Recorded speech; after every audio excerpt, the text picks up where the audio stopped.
하는 예배, 참된 안식을 얻게 하는 예배, 이런 제목으로 함께 은혜 나누겠습니다. 2층에서 예배 드리시는 분들, 또 3층에서 예배 드리시는 분들, 또 영상으로 예배 드리시는 분들 다 사랑하고 축복합니다. 늘 주의 평강 가운데 거하시기를 축원합니다. 오늘 말씀은 되게 간단합니다. 얼마 전 젊은 목회자 한 분이 목사님들 모임에서 이런 질문을 모든 목사님들께 했습니다. 목사님이 지금 청년이시라면 지금 교회 나가실 것 같습니까? 이 질문에 나이가 지긋한 목사님 한 분이 이렇게 대답을 하셨습니다. 제가 청년이라면 교회 나가지 않을 것 같습니다. 예전에는 교회가 제일 재밌는 곳이었는데 지금은 세상에 재밌는 것이 너무 많아요. 그래서 굳이 교회 다닐 필요가 없을 것 같습니다. 굳이 교회 다닐 필요를 느끼지 못할 것 같습니다. 그 지긋하신 목사님의 말씀이 있는 동안에 제 안에서 갑자기 강한 음성이 들렸습니다. 저는 성령님이 주신 음성이라고 생각하는데 성령님이 그렇게 말씀하셨습니다. 그럼에도 불구하고 교회 다녀야지요. 그럼에도 불구하고 예수 믿어야지요. 제가 그 음성에게 이렇게 질문했습니다. 왜요? 그랬더니 그 안에서 또 이렇게 말씀하십니다. 세상이 아무리 재밌어도 반드시 교회 다녀야 합니다. 왜? 교회 다녀야만 얻을 수 있는 것이 있습니다. 예배를 통해서만 얻을 수 있는 것이 있습니다. 교회와 예배가 아니고서는 결코 얻을 수 없는 특별한 것이 교회의 예배에 있기 때문입니다. 오늘은 바로 이것에 대하여 같이 말씀을 나누려고 합니다. 교회 떠난 사람은 결코 얻을 수 없는 것이 있습니다. 하나님을 떠난 사람은 결코 얻을 수 없는 것이 있습니다. 예배를 드리지 않는 사람은 결코 얻을 수 없는 것이 있습니다. 그것이 무엇인지, 세상이 아무리 좋아도 왜 예배를 드려야 하는지, 세상이 아무리 즐거워도 왜 신앙생활을 해야 하는지, 왜 교회를 다녀야 하는지 함께 말씀을 통해서 그 이유를 나누도록 하겠습니다. 할렐루야, 할렐루야. 오늘 읽은 말씀을 보시면 하나님께서 일곱째 날은 무조건 쉬라고 하십니다. 내가 쉬면 소와 나귀도 쉬고 여종도 쉬고 여종의 자식도 쉬고 그리고 나그네도 쉬게 됩니다. 오늘 본문에는 왜 쉬어야 하는지 그 이유도 알려주고 있습니다. 12절 말씀 보십시오. 왜 쉬어야 합니까? 너는 엿새 동안에 내 일을 하고 일곱째 날에는 쉬라.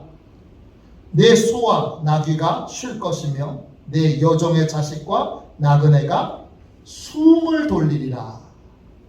일곱째 날에 왜 쉬어야 합니까? 쉬는 목적이 뭡니까? 숨을 돌리기 위해서입니다. 숨을 돌린다는 게 뭐예요? 히브리어로 나파쉬라고 하는 단어예요. 뜻은 원기를 회복하다, 새롭게 되다, 이런 뜻이에요. 왜 쉬어야 돼요? 원기를 회복하기 위해서. 왜 쉬어야 돼요? 새롭게 되기 위해서 쉬어야 되는 것입니다. 성경은 원기를 회복하는 방법도 알려주고 있습니다. 이 히브리어 나파쉬라고 하는 단어의 어원은 네페쉬라고 하는 단어예요. 뜻은 살아있는 존재가 된다, 또 의욕과 열정을 회복한 상태로 살다, 이런 뜻이에요. 이 말을 우리나라 번역 성경에는 뭐라고 번역했느냐? 상령이라고 번역했어요. 창세기 2장 7절입니다. 여호와 하나님이 땅의 흙으로 사람을 지으시고 생기를 그 코에 불어 넣으시니 사람이 생령이 되니라 그랬어요. 하나님이 아담을 창조하실 때 아담의 원재료는 흙이에요. 이 흙은 도자기를 만드는 좋은 흙이 아니에요. 농사 짓는 여러분 좋은 흙이 아니에요. 이 흙은 히브리어로 아파르예요. 뜻은 먼지, 재, 쓰레기, 부스러기, 돌덩어리, 이런 뜻이에요. 흙에서 하나님이 인간을 창조하셨다는 뜻은 무가치한 것에서, 무의미한 것에서, 쓸모없는 것에서 가치 있는 인간을 만드셨다는 뜻이에요. 무가치하고 쓸모없던 흙덩어리 아담에게 하나님이 생기를 불어 넣어주셨어요. 그랬더니 사람이 생명이 됐습니다. 이때 생명은 두 가지 의미입니다. 무가치하던 것이 가치 있는 존재가 됐다는 거예요. 또요, 의욕과 열정이 전혀 없던 인생이 열정과 의욕을 가진, 소망이 없던 인생이 소망 있는 인생으로 바뀌어졌다는 거예요. 생명은 가치 있는 존재가 되고 또 소망이 넘치는 존재가 됐다는 거예요. 뭘로요? 생기를 하나님이 불어 넣어 주셨습니다. 바로 이런 일들이 일어나게 된다는 거예요. 하나님을 떠난 인간은 무가치한 존재로 여러분 전락하게 됩니다. 하나님을 떠난 인간은 아무런 소망을 갖지 않는, 모든 소망이 꺾인 존재로 인생을 살아가게 됩니다. 그랬던 존재가, 그랬던 인간이 예배의 자리에 나와서 하나님의 상기를 공급받을 때 우리는 가치 있는 존재가 되고 소망이 넘치는 존재가 되고 열정과 의욕을 가진 존재로 바뀌게 된다는 거예요. 하나님께서는 일곱째 날에 쉬라고 하셨는데 왜 우리는 쉬지 않고 예배드립니까? 그냥 쉬는 것으로는 원기를 회복할 수 없기 때문입니다. 주일에 오늘은 진짜 쉬어봐야 되겠다. 그리고 소파에 딱 누워서 오늘은 하루 종일 잠을 자야지. 그리고 저녁 늦게까지 정말 아무것도 아니고 잠만 잔다고 하면 저녁이 되면 어떤 일이 벌어집니까? 저녁이 되면 내일 또 해야 될 일들 때문에 걱정과 염려와 두려움에 다 사로잡히게 됩니다. 쉬었는데 상쾌해지지 않았어요. 소파에 앉아가지고 오늘은 진짜 못 봤던 드라마, 또 영화, 오늘 하는 스포츠 경기 보면서 짜장면 시켜 먹고 그냥 하루 종일 쉬어야지. 그렇게 쉬어도 저녁이 되면 내일에 대한, 미래에 대한 걱정과 염려와 두려움에 또 확 사로잡혀 내가 오늘 하루 종일 쓸데없는 짓 했네. 그러면서 후회가 밀려오게 됩니다. 쉬는 게 원기를 회복해 주지 못합니다. 그럼 어떻게 해야 됩니까? 주일마다 예배의 자리에 나와서 하나님의 생기를 공급받아야 합니다. 자동차에 기름을 넣어야 자동차가 쌩쌩 달릴 수 있는 것처럼 핸드폰에 배터리를 충전해야 핸드폰이 쌩쌩 돌아가는 것처럼 모든 인간은 반드시 예배의 자리로 나와서 하나님의 생기를 공급받아야 합니다. 그게 원기를 회복하는 길이에요. 그게 새롭게 되는 길이에요.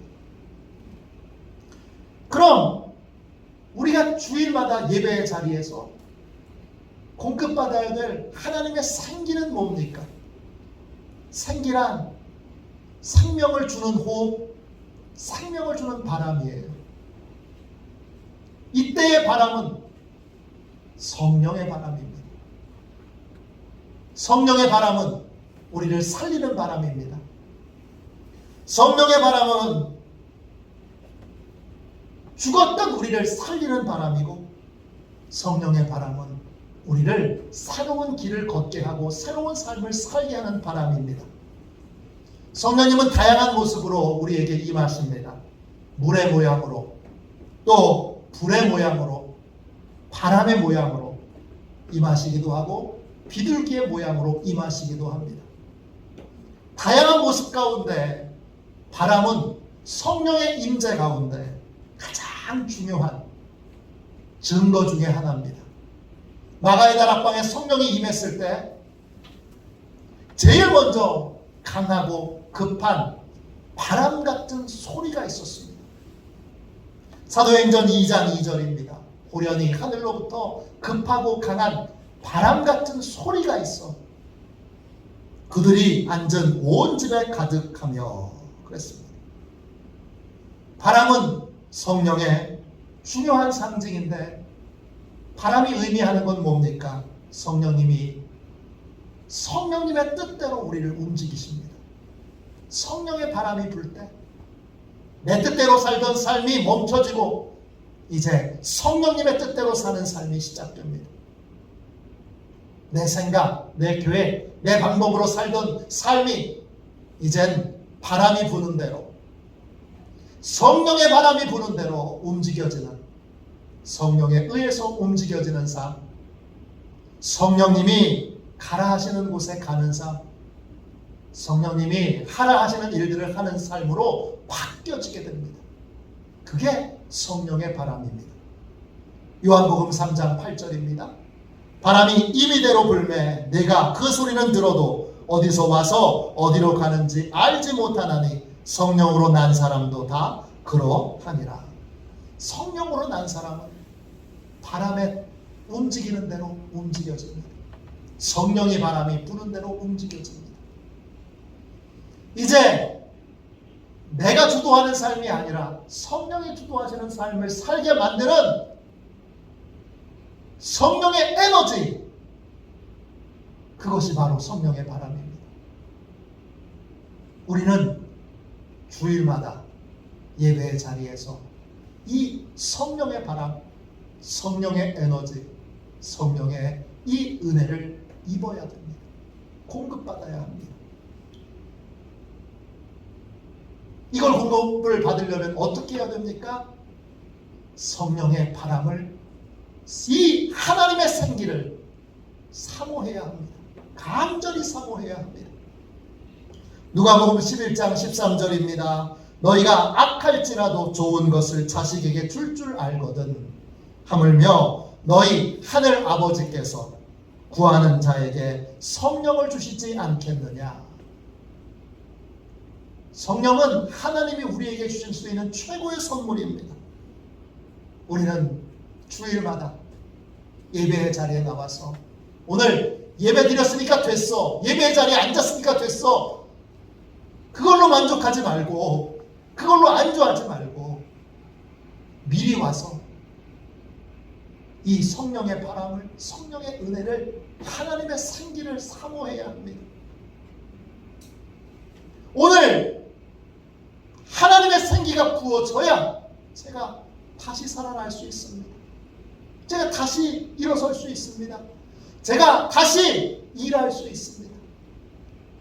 하나님, 오늘 하나님의 생기를 제게 불어넣어 주옵소서. 예배 전에 간절히 오늘 예배를 통하여 하나님의 생기, 성령의 바람이 임하도록, 성령의 에너지가 임하도록, 성령의 권능이 임하도록 그렇게 구해야 합니다. 그러면 하나님이 우리에게 예배마다 성령을 보내주십니다. 시편 107편 9절입니다. 그가 사모하는 영혼에게 만족을 주시며 줄인 영혼에게 좋은 것으로 채워주심이로다. 우리가 간절히 사모할 때 우리에게 성령을 주십니다. 목마른 영혼에게 하나님은 분명히 성령을 보내주십니다. 이사야 44장 3절 4절입니다. 나는 목마른 자에게 물을 주며 마른 땅에 시내가 흐르게 하며 나의 영을 내 자손에게 나의 복을 내 후손에게 부어주리니 그들이 풀 가운데서 솟아나기를 시냇가에 버들같이 할 것이라. 목마른 자에게 물을 주는 것처럼, 목마른 자가 물을 찾는 것처럼 갈급하여 우리는 성령을 사모해야 합니다. 그러면 하나님이 성령을 보내주십니다. 중요한 건 세상은 성령을 받지 못합니다. 저는 세상에 특별히 좋은 게 별로 없던데 어떤 분은 세상에 좋은 게 많다고 얘기합니다. 세상에 좋은 게 아무리 많아도 그 세상에 좋은 것으로는 성령을 받을 수 없습니다. 성령의 에너지, 성령의 바람, 성령의 역동은 이 하나님의 생기는 오직 교회만 받을 수 있고 성도만 받을 수 있습니다.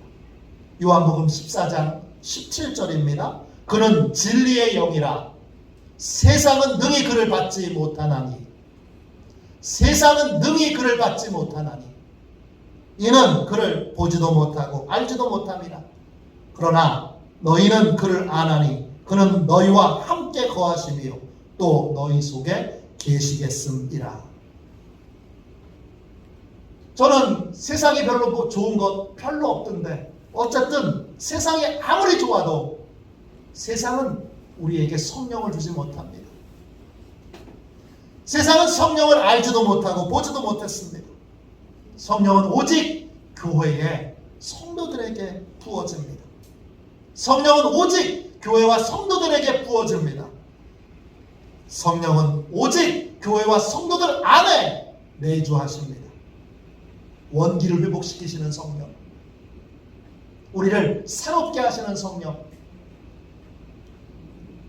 그 성령은 오직 예배를 드리는 자, 예배의 자리에 서는 자만이 받을 수 있는 것입니다. 그러므로 세상이 아무리 즐거워도, 세상이 아무리 재밌어도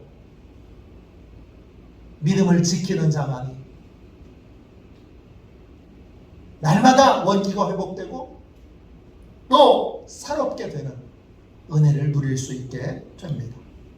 그러므로 우리는 예배의 자리를 신실하게 지켜야 됩니다. 다른 것부터 하지 말고 예배부터 세워야 합니다. 내 인생에 예배부터 세워져야 그래야 지치지 않습니다. 예배부터 세워져야 내 삶이 새로워집니다. 예배부터 세워져야 계속 전진하고 나아가는 복된 삶을 살 수 있습니다. 성령 없으면 기름 없는 자동차처럼 멈추게 됩니다. 성령 없으면 배터리 없는 핸드폰처럼 작동하지 못하게 됩니다. 레오 톨스토이, 유명한 소설가지요. 러시아 말로는 레프 톨스토이 이렇게 부르기도 합니다. 이분은 세상의 즐거움, 세상의 쾌락을 위해서 하나님을 떠났던 사람입니다. 그는 큰 성공을 거둡니다. 러시아 백작 가문의 넷째 아들로 태어나 많은 유산을 받았습니다. 소설가로 성공해서 전쟁과 평화, 또 안나, 까레니나 이런 소설은 엄청난 인기를 얻었습니다. 돈도 얻었죠, 명예도 있지요, 또 인기도 얻었습니다. 그런데 그 돈과 명예와 인기를 세상 쾌락에 다 쏟아붓게 됩니다. 얼마나 타락한 인생을 살았고 얼마나 방탕한 인생을 살았는지. 1862년 32살에 톨스토이가 18살 소냐 베르스하고 결혼을 앞두고 있었습니다.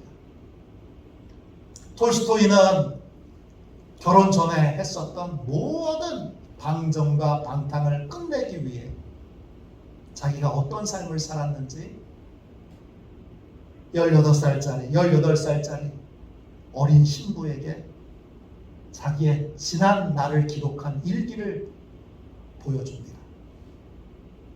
그 일기에는 톨스토이의 온갖 악행이 다 기록되어 있습니다. 법적인 총각인 건 맞는데 그는 시골 아가씨하고 이미 오랫동안 살림을 차리고 살아서 아이를 갖고 있습니다. 법적인 총각인데 애가 있습니다. 또요, 자주 가는 사창가에 단골 창녀가 있습니다. 그 창녀하고 지냈던 모든 일도 일기에 소상히 기록되어 있습니다. 사창가를 얼마나 자주 방문했는지 성병인 임질에 걸린 적도 있습니다. 또 많은 돈을 벌었는데 그 돈으로 도박을 해서 도박으로 많은 돈을 탕진했습니다. 결혼해야 되는데 소냐가 그 일기장을 읽고 통곡을 하며 나 결혼 안 해요. 나 결혼 못 해요. 나 이런 남자하고 어떻게 살아요? 그러면서 결혼을 이제 파기하려고 했는데 가족들의 설득과 이제부터 새로운 삶을 살기 위해 내가 과거에 있던 모든 광종과 죄를 고백한 것이라는 이 톨스토이의 설득에 결국 화해를 하고 두 사람이 결혼을 합니다. 그렇지만 소냐는 평생 남편을 경멸하면서 살아가게 됩니다. 이렇게 살던 톨스토이가 55세가 되었을 때 갑자기 인생이 멈춰집니다. 깊은 절망과 우울증에 빠지게 됩니다. 돈도 있고 인기도 있고 명예도 있는데 그런 게 아무런 기쁨도 주지 못합니다. 그럼 이렇게 고백합니다. 좋다. 나는 많은 토지와 300마리의 말을 가지고 있다. 그런데 그게 어쨌다는 거냐. 나는 고골리, 푸시킨, 섹스피어, 몰리에르와 같은 수준의 명성을 얻을지도 모른다. 그러나 그게 어쨌다는 거냐. 큰 재산도 세계적인 그러한 소설가라는 명성도 깊은 허무의 나락 가운데 빠지는 이 톨스토이에게 아무런 의미도 아무런 기쁨도 주지 못하게 됩니다. 자신의 삶 자체가 정말 조금도 가치가 없다는 걸 깨닫게 되었습니다. 그는 고백합니다. 내 삶은 정지되었다. 숨을 쉬든지 먹든지 마시든지 자든지 할 수는 있었다. 그러나 거기에는 참된 의미의 삶은 없었다. 어떤 것을 성취한다고 해도 그 모든 것들이 결국 nothing, 아무것도 아니라는 걸 알았다.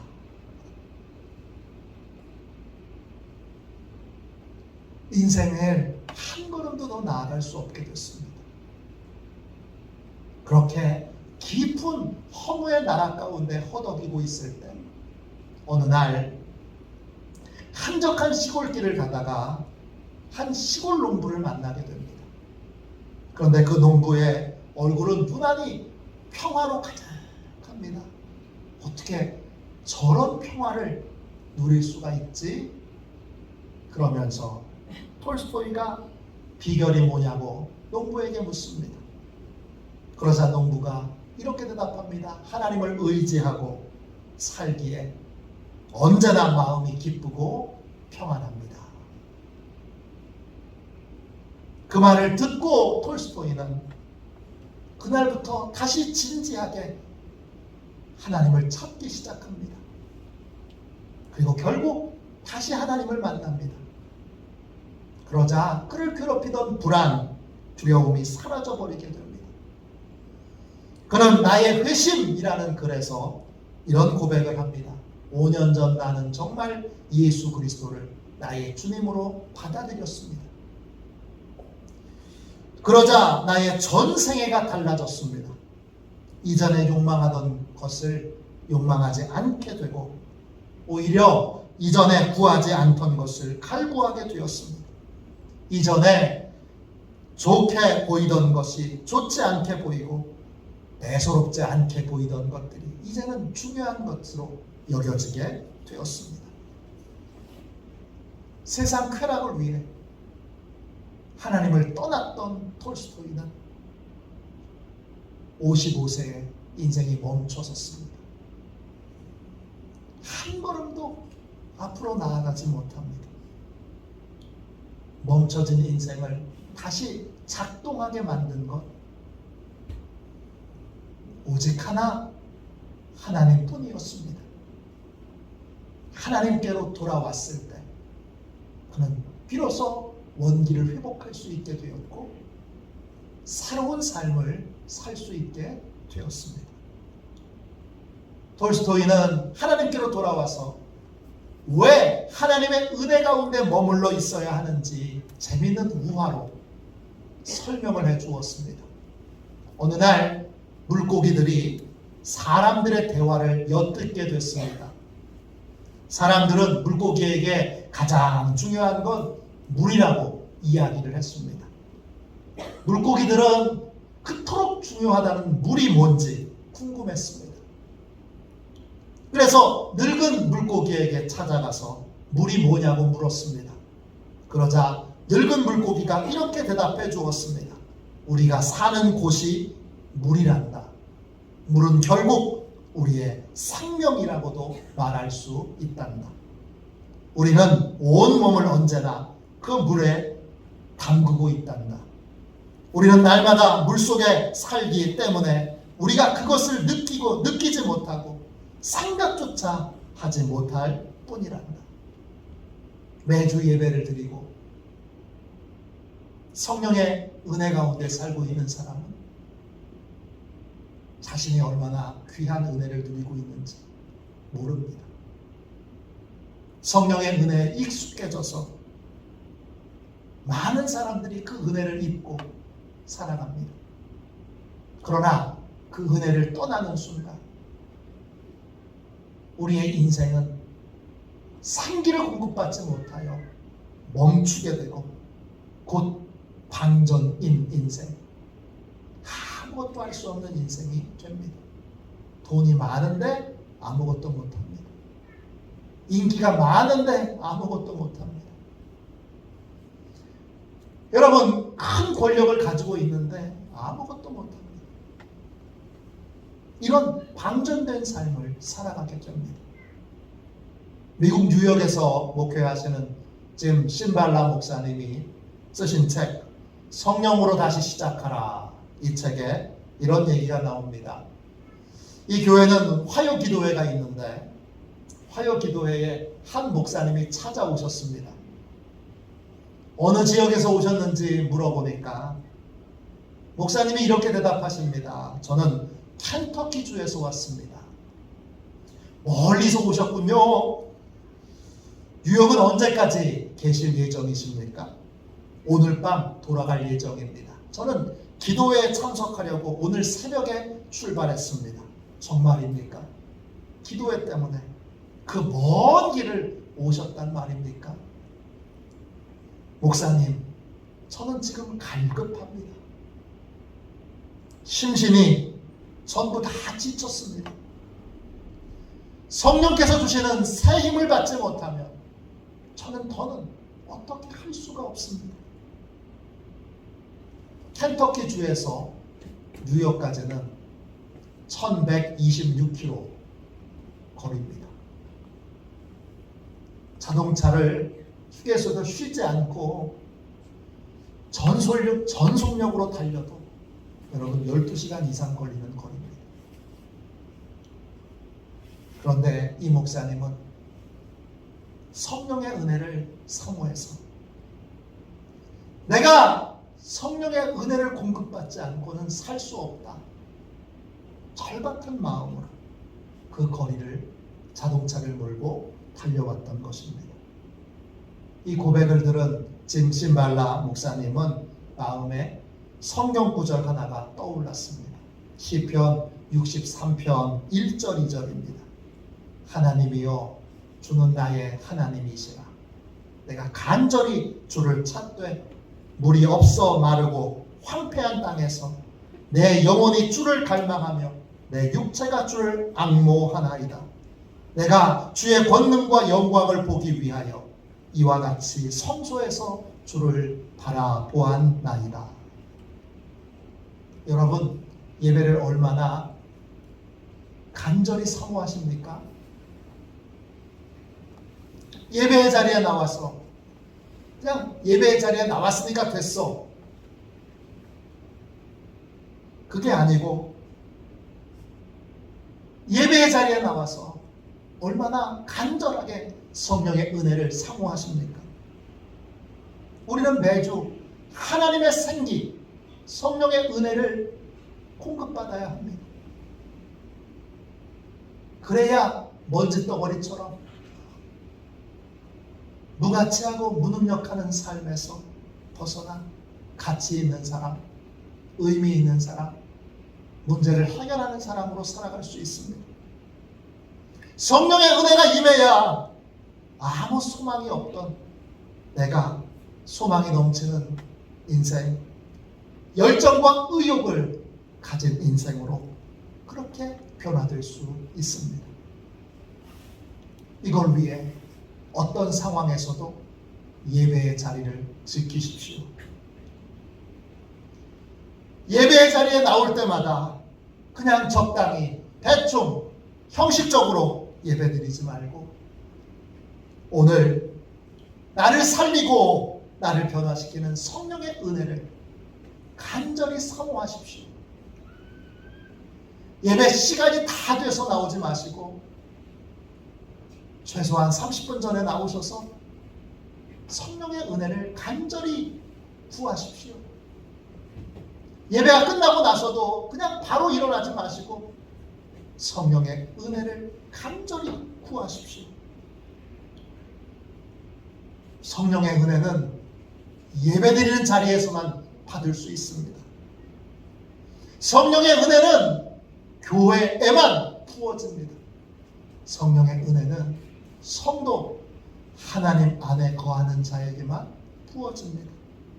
성령의 은혜를 받을 때 가치 있는 사람으로 변화되고 소망이 넘치는 사람으로 변화되고 열정을 가진 사람으로 변화될 수 있습니다. 우리를 살리고 회복시키는 이 성령의 은혜가 예배마다 공급되어야 합니다. 그 생기가 공급될 때 에스겔 37장에 나오는 마른 뼈가 가득한 골짜기가 군대로 바뀌는 기적이 일어납니다. 마른 뼈들이 어떻게 군대로 바뀌었습니까? 사방에서 생기가 들어올 때 그런 기적이 일어났습니다. 성령의 역사가, 성령의 은혜가 사방으로부터 들어와서 우리를 살리고 우리를 고치고 소망이 없던 우리에게 소망이 넘치는 인생으로 그렇게 변화시켜 주시는 기적이 있을 때 그때 비로소 우리가 예배를 잘 드리는 것입니다. 오늘 이 자리가 에스겔이 경험했던 그 놀라운 마른 뼈들이 살아나는 기적의 역사가 일어나는 기적의 현장이 될 수 있도록 오늘 이제 뜨겁게 함께 찬양하고 기도합시다. 우리 찬송가 384장 부르고 우리가 드리는 모든 예배의 자리가 마른 뼈가 살아나 군대가 되는 동서남북 사방에서부터 생기가 들어와 우리를 살리고 우리를 치료하고 우리를 소망이 넘치는 군대로 바뀌는 기적의 자리가 될 수 있도록 우리 함께 우리 384장 1절만 두 번 찬양하고 이 자리가 그런 복된 자리가 될 수 있도록 우리 뜨겁게 기도하겠습니다. 우리 함께 찬양하겠습니다.